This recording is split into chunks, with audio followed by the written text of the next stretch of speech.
যুক্তরাষ্ট্রের Latin America নীতি আবারও উত্তেজনা বাড়িয়েছে। সম্প্রতি ভেনেজুয়েলা উপকূলে বড় ধরনের সামরিক শক্তি মোতায়েন করেছে ওয়াশিংটন। বিমান হামলাও চালানো হচ্ছে ভেনেজুয়েলার নৌযানের ওপর। যুক্তরাষ্ট্রের দাবি, এসব নৌযান মাদক পাচারের সঙ্গে জড়িত।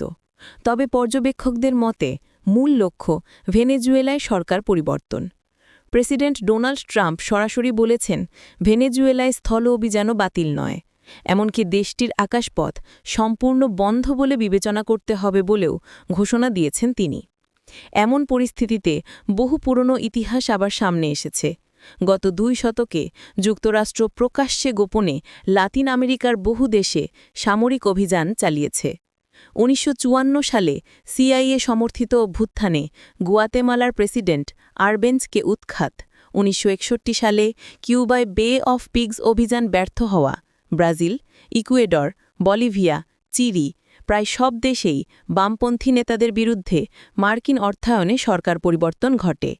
1970-এর দশকে Argentina, Brazil, Chile, Uruguay, Bolivia ও প্যারাগুয়েতে অপারেশন কন্ডোরের মাধ্যমে রাজনৈতিক প্রতিপক্ষ দমনে সহায়তা দেয় সিআইএ। 1980-র দশকে এল সালভাডোরের হত্যাযজ্ঞে প্রশিক্ষণ দেওয়া আতলাকাতল বাহিনী, গ্রেনাডায় অপারেশন আর্জেন্ট ফিউরি আর 1989 সালে পানামায় অপারেশন জাস্ট কজ সবকিছুই যুক্তরাষ্ট্রের দীর্ঘমেয়াদী প্রভাব বিস্তারের অংশ।